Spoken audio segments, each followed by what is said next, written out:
Hello दोस्तों। अभी 23 सितंबर को उत्तराखंड लोक सेवा आयोग ने अपना नया कैलेंडर जारी किया है। पहले तो आप सभी को नवरात्रि की ढेर सारी बधाई। अब मेन वीडियो पे आते हैं। उत्तराखंड लोक सेवा आयोग ने, जैसे कि मैंने बताया, कि परीक्षा कैलेंडर जारी किया है 23 सितंबर को। तो इसमें आप देख सकते हैं जो मेनली परीक्षाएं हैं, जो मुख्य परीक्षाएं हैं, इसने दी गई है।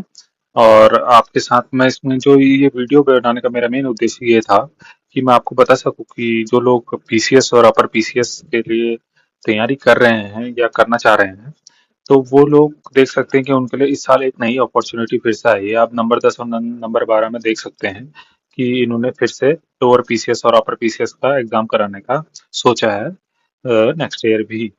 तो हम ऐसी अपॉर्चुनिटी को खोना नहीं चाहेंगे, क्योंकि उत्तराखंड आयोग इस समय एक्टिव है और लगातार पेपर करा रहा है। हालांकि रिजल्ट में थोड़ी सी देरी हो रही है, थोड़ी सी क्या कहेंगे, बहुत देरी हो रही है। वो भी शायद अगर हमारी किस्मत अच्छी रही तो टाइम से आ ही जाएंगे।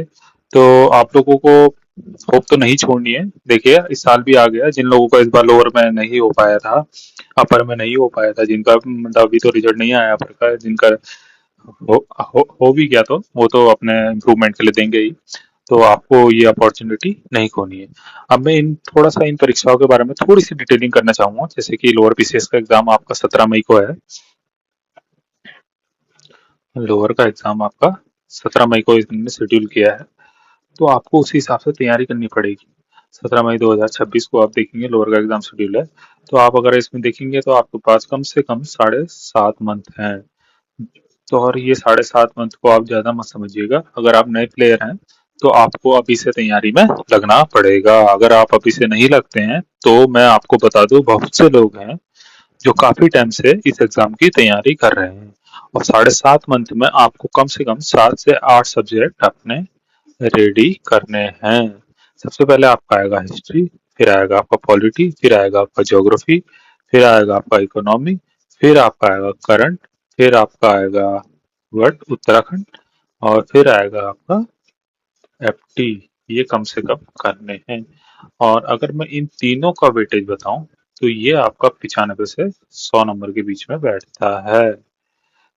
तो आपको अपनी प्रायोरिटी रखे ही तैयारी करनी है, पर इनको बिल्कुल भी इग्नोर नहीं करना है। क्यों? क्योंकि ये मेंस का पार्ट है। अगर ये मेंस का पार्ट है तो आप लोगों को इसकी तैयारी करनी पड़ेगी, क्योंकि मेंस के बीच में इतना टाइम नहीं मिलता है, प्री और मेंस के बीच में, कि आप मेंस की तैयारी कर सकें पूरी तरीके से। क्योंकि आपको लगभग लगभग 1 से 2 बार इनकी रीडिंग करनी जरूरी है। तो अगर आप सिर्फ प्री की तैयारी कर रहे हैं तो ठीक है, प्री की करो, पर मेंस के लिए भी आपको ये सब्जेक्ट की ध्यान देना पड़ेगा। तो मैं आपको यही बताना चाह रहा था। जैसे आपका एफटी है, एफटी कम से कम 50 मार्क्स का आता है आपका। कम से कम क्या कहेंगे, 50 मार्क्स का ही आता है एफटी। इसमें आप कम से कम मार्क्स जो जुड़ता है, ठीक है, आपकी मेरिट में जुड़ता है, इसमें कम से कम आपको 40 से ऊपर मार्क्स लाने पड़ेंगे, तब जाके आपका बंटा दार होगा। दूसरा चीज है आपका उत्तराखंड स्पेशल। ये चीज है आपकी कम से कम 33%। कम से कम 33% का ये आता है। 100 में से कहेंगे 33%, तो कम से कम 33 मार्क्स का ये आता है। और कम से कम बताऊंगी इसमें तो आपके ये दोनों मिला के आपके कितने टोटल कितने मार्क्स का आ जाता है।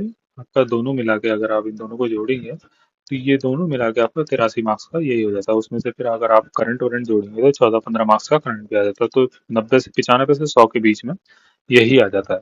तो आपको ये करना है, और आपको इग्नोर हिस्ट्री पॉलिटी ज्योग्राफी और इकोनॉमी को भी नहीं करना है। यही सिलेबस अगर मैं आपका बताऊं, अपर के लिए भी सेम सिलेबस है। बस अपर आपका अपर में थोड़ा एग्जाम का पैटर्न चेंज हो जाता है। उसमें दो पेपर होते हैं आपके, जीएस 1 और दूसरा आपका होता है सी सेट का। तो सी सेट के पेपर में आपको क्वालिफाइंग होता है, 33% मार्क्स लेके आने होते हैं इसमें। तो इसके लिए भी आपको सी सेट की प्रिपरेशन, एफटी की प्रिपरेशन करनी पड़ेगी, एफटी रीजनिंग की। और दूसरा जो जीएस का पेपर होता है उसके ऊपर मैंने सिलेबस बताया जीएस का, सेम रहता है। तो ये भी 150 मार्क्स का होता है। और इसमें आपका मैंने बताया था जैसे 33% आपका क्या होती है, उत्तराखंड होती है, तो उसमें 50 मार्क्स की आपकी उत्तराखंड होती है। तो मैंने ये आपको मोटा मोटा बता दिया। तो इसमें भी आपके पास 9 मंथ है। तो मैं तो ये कहूंगा कि ये जो आंकड़ा लग रहा है 9 मंथ 7 मंथ, ये आपको बहुत बड़ा लग रहा होगा, पर मैं सिलेबस के हिसाब से बताऊं ये बहुत ही कम टाइम है।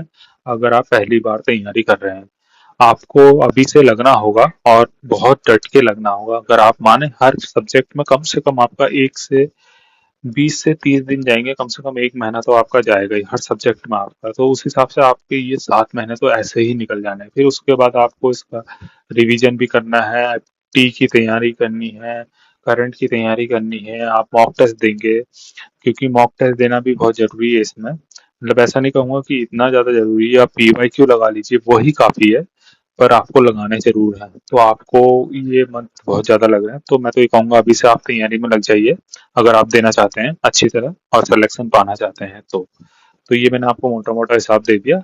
बाकी अगर आप इसके बारे में और जानकारी चाहते हैं तो आप कमेंट में लिख सकते हैं, मैं इसके बारे में फुल डिटेलिंग कर दूंगा अपने इसी यूट्यूब चैनल में। अगर आप चाहते हैं तो प्लीज अपना कमेंट छोड़ दें। और बाकी कोर्स वोर्स की कोई बात होगी तो मैं अगर कोई कोर्स निकालूंगा तो मैं जरूर आपको इसी में वीडियो के थ्रू आपको अवगत करा दूंगा। तो आप अभी के लिए मुझे अलविदा दें, और फिर मिलते हैं अपने नेक्स्ट वीडियोस में। Thank you.